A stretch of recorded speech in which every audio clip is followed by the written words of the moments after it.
আপু আপু, আমি পানি খাবো, তৃষ্ণা পেয়েছে।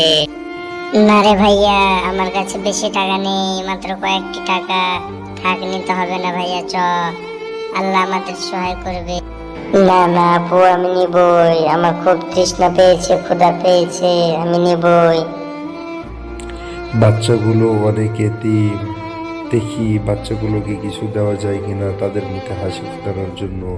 তারা তো খুবই এতিম। যাই।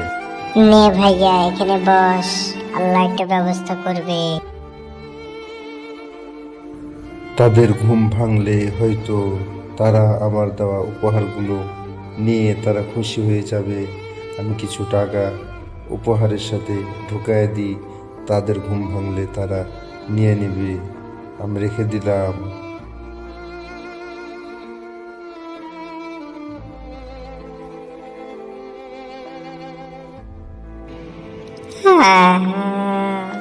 ঘুম ভাঙলো আমার তক্ষণে। চলো ভাইয়া, ওদিকে যাব, চলো উঠো। আপু আপু, ব্যাগের মধ্যে কি? ব্যাগকে রেখে গিয়েছে আপু। আল্লাহ, ব্যাগের মধ্যে কতগুলো টাকা! আয় আল্লাহ, তুমি আমাকে ক্ষমা করো।